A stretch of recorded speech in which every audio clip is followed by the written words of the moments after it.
You can have the most disciplined morning routine in the world. You can have your goals perfectly aligned. You can feel completely at peace with yourself, alone in a quiet room. And then, you have to open the door and deal with other people. A difficult boss whose mood swings dictate the office atmosphere. A negative family member who knows exactly how to push your buttons. A toxic coworker who seems to thrive on drama. An angry stranger online who leaves a comment that ruins your entire day. It often feels like our greatest source of stress, frustration, and anxiety comes not from our external circumstances, but from our internal reactions to our social interactions. Other people are the most unpredictable, uncontrollable, and often the most challenging part of our lives. We allow their moods to become our moods. We let their words echo in our minds for hours, sometimes days. We sacrifice our tranquility because someone else, somewhere, decided to have a bad day. The Stoics understood this better than anyone. They didn't hide in caves. They were senators, merchants, generals, and emperors, constantly navigating a complex social world. They saw social interaction not as a burden, but as the primary training ground for philosophy. Today, we're not just going to talk about it. We are going to build a practical, Stoic social armor. This is your guide to navigating the complexities of human relationships without losing your mind. Before we learn a single technique, we must accept the foundational rule of Stoic social dynamics, and it is an absolute, non-negotiable truth. You cannot change other people. Let that sink in. You cannot control their opinions, their reactions, their beliefs, their moods, or their past. The deep-seated human desire to fix, correct, or win over someone who is difficult is the primary source of our social frustration. It is, in Stoic terms, a declaration of war on reality itself. It is a fundamental violation of the dichotomy of control. Epictetus, who knew a thing or two about being at the mercy of others, was blunt about this. He taught that trying to change another person's inner world is not only an act of supreme arrogance but a form of insanity. It's as logical as commanding the sun not to rise or telling the ocean to be still. The moment you truly, deeply internalize that other people are outside your circle of control, as external to you as the weather, you will experience a profound sense of liberation. Your job is not to be a sculptor of other people's characters. Your one and only job is to be the sculptor of your own. So every tool we are about to discuss is built upon this unshakable foundation.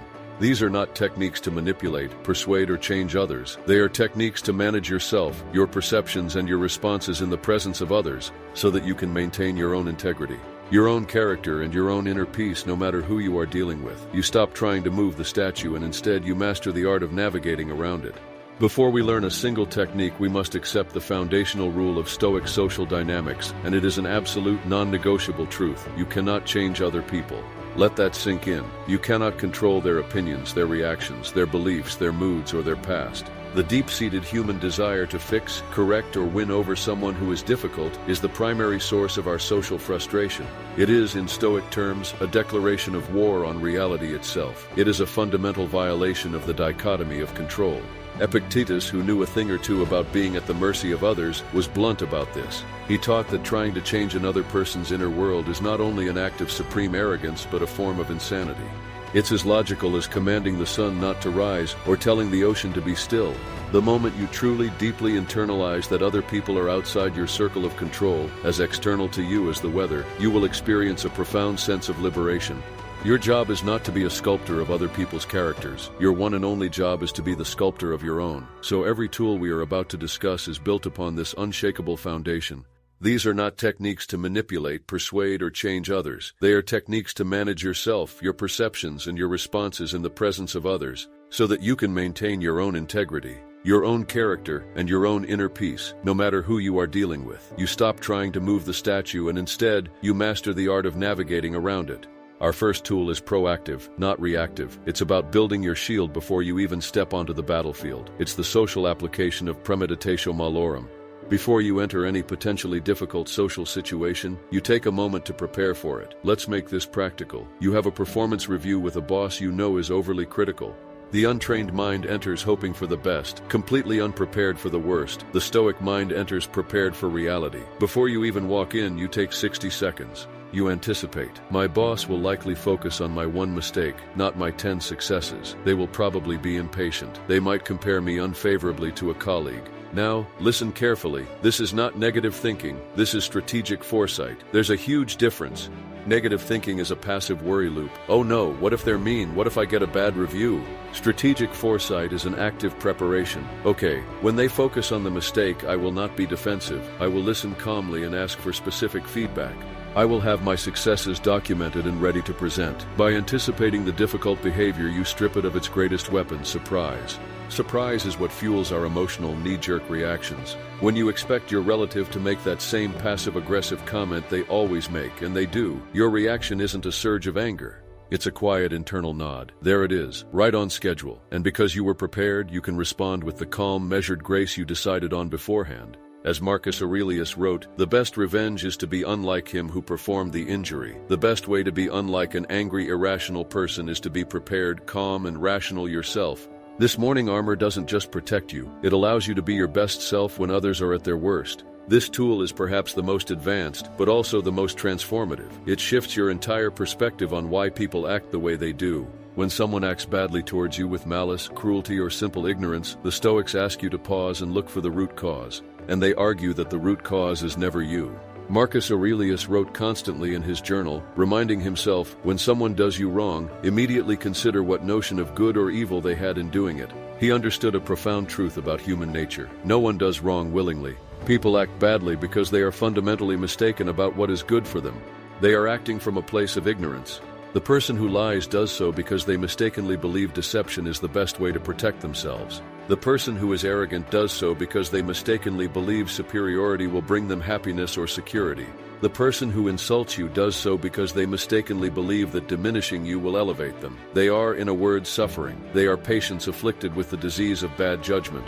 As the philosopher Seneca beautifully put it, be kind to your detractors, for they are like patients who do not know the nature of their disease. Now, this is crucial. This mindset does not mean you excuse their behavior.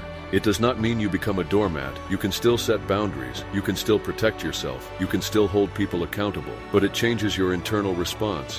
When you see a difficult person not as a monster attacking you, but as a patient suffering from their own inner turmoil, it's impossible to remain angry.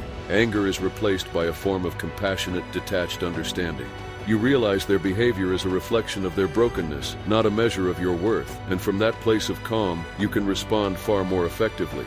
So, you've prepared for the interaction, and you've understood the other person's flawed perspective. Now, how do you actually respond in the heat of the moment?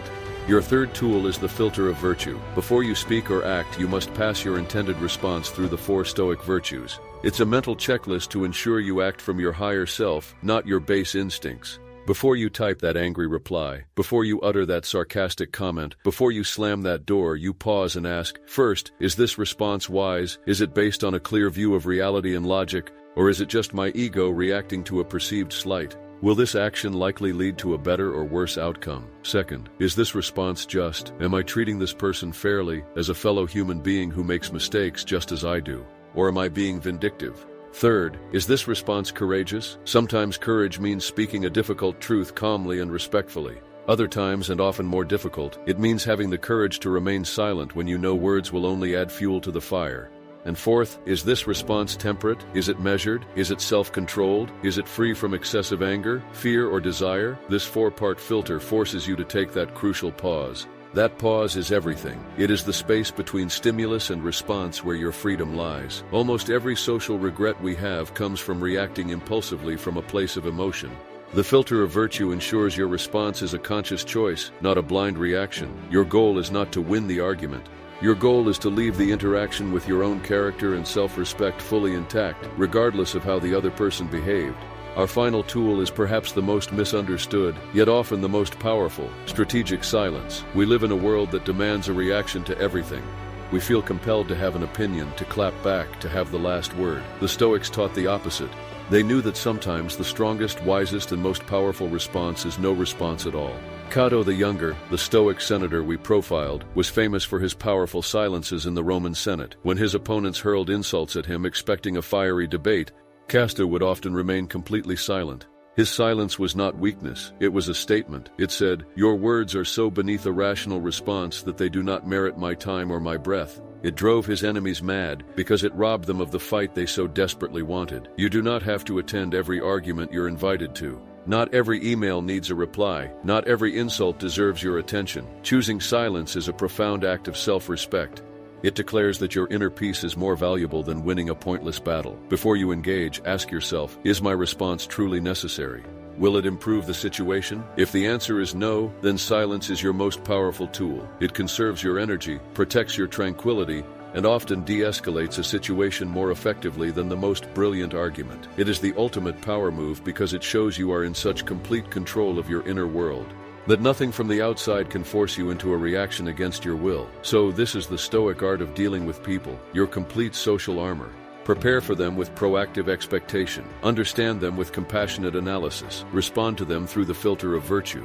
And when necessary, protect your peace with strategic silence. The Stoics saw every difficult person not as a curse, but as a training partner. That annoying coworker is your sparring partner for patience. Your critical family member is your coach for emotional self-control. The angry driver on the road is a test of your compassion. The world is not a source of frustration. It is a gymnasium for your character. And every single interaction is a chance to get stronger, to build your citadel brick by brick. So your task now is to choose one of these tools and make it your focus. Which one do you need most right now? The shield of expectation, the lens of compassion, the filter of virtue, or the power of silence? Share your chosen tool in the comments below. Let's train together. And if you're ready to continue building your social armor, subscribe and join the Citadel.